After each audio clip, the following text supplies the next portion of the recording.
ముద్వేనో గ్రామ ప్రజలకు, గ్రామ పెద్దలకు, గ్రామ తల్లులకు నేను నమస్కరిస్తూ మా గత 2-3 రోజులుగా ఎన్నికలను బహిష్కరించాలని గ్రామ పెద్దలు, గ్రామ ప్రజలు ఏదైతే నల్లగుట్ట సమస్య పైన ముద్వేని ప్రజలు పడుతున్నటువంటి బాధని, ఈ ఓట్లని బైకాట్ చేసి ఈ ప్రభుత్వానికి తెలియజెప్పాలనేటువంటి ఒక నిరసనని తెలియజెప్పాలని చెప్పి గ్రామంలో ఉన్నటువంటి యువకులు కానీ కొన్ని రాజకీయ పార్టీలు కూడా ఈ రకమైనటువంటి ఆలోచన చేసిరని చెప్పి నా దృష్టికి వచ్చింది. మీ యొక్క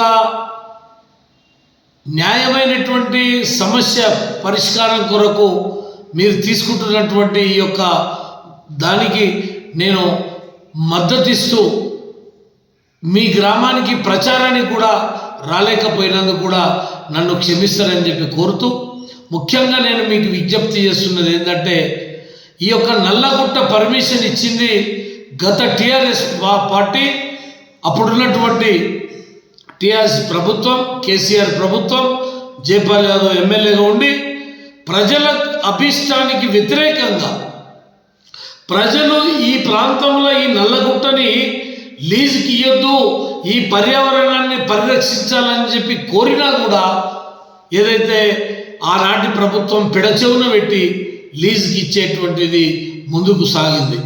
మరి ఈరోజు బీఆర్ఎస్ పార్టీ అక్రమాలకు, బీఆర్ఎస్ పార్టీ అనేక అవినీతికి ప్రజలు ఆ పార్టీని ఓడగొట్టడం జరిగింది. ఇవాళ కాంగ్రెస్ పార్టీ అధికారంలోకి వచ్చింది. మరి ఈ నల్లగుట్ట సమస్య పరిష్కారానికి అది రాష్ట్ర ప్రభుత్వం చేతిలో ఉంది, అది కాంగ్రెస్ పార్టీ ప్రభుత్వం చేతిలో ఉంది. మరి నేను విజ్ఞప్తి చేసేది ఏంటంటే, ఆనాడు అన్యాయం చేసింది వాళ్ళు, ఈనాడు దీన్ని రద్దు చేయకుండా ఉండడం వీళ్ళు. నేను మీ అందరికీ నేను చెప్తున్నా, మీ ఉద్యమం న్యాయబద్ధమైంది, మీ కోరిక న్యాయబద్ధమైంది. ఆ చుట్టుపక్కల ఉన్నటువంటి వ్యవసాయ పొలాలు, వ్యవసాయదారులు ఈ గుట్టని ఏదైతే బ్లాస్ట్ చేయటం వల్ల వ్యవసాయాలన్నీ కూడా కుంటుపడతాయనేటువంటి బాధ నాకు అర్థమైంది. నేను మీ అందరినీ కూడా ఒకటే విజ్ఞప్తి చేస్తున్నా, మీ సమస్య కొరకు మీ ఎంబడి ఉండి ఉద్యమించనీకే భారతీయ జనతా పార్టీ నాయకునిగా నేను ముందుంటా. మీ అందరినీ కలుపుకొని, మా భారతీయ జనతా పార్టీ కార్యకర్తలను కలుపుకొని ప్రజల్ని సమాయత్తం చేసి ఈ ప్రభుత్వం ఇట్లా వినకుంటే ఈ ప్రభుత్వం మీద పోరాటం చేయడానికి నేను సిద్ధంగా ఉన్నా. కానీ ఈ ఎన్నికలు స్థానిక ఎన్నికలు కావు, అసెంబ్లీ ఎన్నికలు కావు, లేకపోతే స్థానికంగా సర్పంచ్, ఎంపీటీసీ ఎన్నికలు కావు.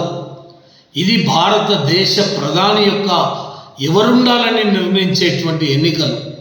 ఈ దేశాన్ని 10 సంవత్సరాలుగా నీతి నిజాయితీతోటి పేద వర్గాలని, అన్ని కులమత వర్ణ విభేదాలు లేకుండా ప్రజలందరినీ కూడా సమాన దృష్టితో చూస్తున్నటువంటి మన నరేంద్ర మోడీ గారిని 3వ ప్రధానమంత్రి చేయనీకే ఈ ఎన్నికలు జరగబోతున్నాయి. మనం 3వ ఏదైతే రేపు జరగబోయేటువంటి ఎన్నికలల్లో మన ఓటుతోటి ప్రధానమంత్రిని ఎన్నుకోకపోతే ఇది ఈ దేశంలో మనం జన్మించినందుకు ఏదైతే ఓటు హక్కు వినియోగించుకోకపోవడం అది చట్ట ప్రకారం తప్పవుతుంది. మీ సమస్య న్యాయమైందే, దాని కొరకు మనం పోరాటం చేద్దాం. ఖచ్చితంగా నల్లగుట్ట యొక్క సమస్య పరిష్కారం కొరకు నా ప్రాణం ఉన్నంత వరకు మీ వెంబడి నేను పోరాటం చేస్తా. కానీ మీరు ఓటు హక్కుని వినియోగించుకోవాలి. తప్పు చేసిన పార్టీలకు బుద్ధి చెప్పాలి, తప్పు చేసిన నాయకులకు బుద్ధి చెప్పాలంటే మీ ఓటు హక్కు రాజ్యాంగం ప్రసాదించిన, బాబాసాహెబ్ అంబేద్కర్ ప్రసాదించిన, మనకు ఏ ప్రభుత్వాలైతే, ఏ మనుషులైతే అన్యాయం చేస్తారో ఆ ప్రభుత్వాలని దింపేందుకు మన ఓటు హక్కుని వినియోగించుకోవాలని పేదవాళ్ళకి ఇచ్చినటువంటి ఆయుధం ఇది.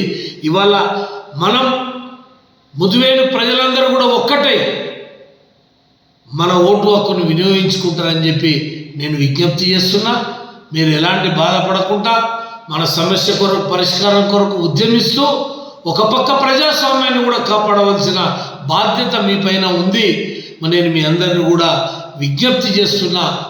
ఏదైతే ప్రభుత్వం దృష్టికి వచ్చింది, పత్రికల ద్వారా, మీడియా ద్వారా ప్రభుత్వం దృష్టికి వచ్చింది, నాయకుల దృష్టికి కూడా వచ్చింది. మీ సమస్య చాలా జటిలమైంది, ప్రమాదకరమైంది, ప్రజలకు అన్యాయమైనటువంటి విషయం కాబట్టి ఖచ్చితంగా ఏదైతే మీ న్యాయమైన కోరికకు సంపూర్ణమైన మద్దతు భారతీయ జనతా పార్టీది ఉంటుంది.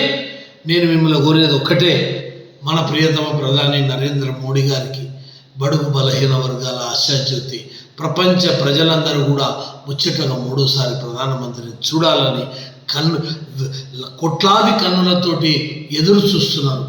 మీ అమూల్యమైన ఓటుని పువ్వు గుర్తుపైన వేసి నరేంద్ర మోడీ గారిని, అదేవిధంగా పోతుగంటి భరత్ ప్రసాద్ని, బీజేపీ అభ్యర్థిని అత్యధిక భారీ మెజార్టీతోటి గెలిపిస్తారని చెప్పి నేను కోరుతున్నా.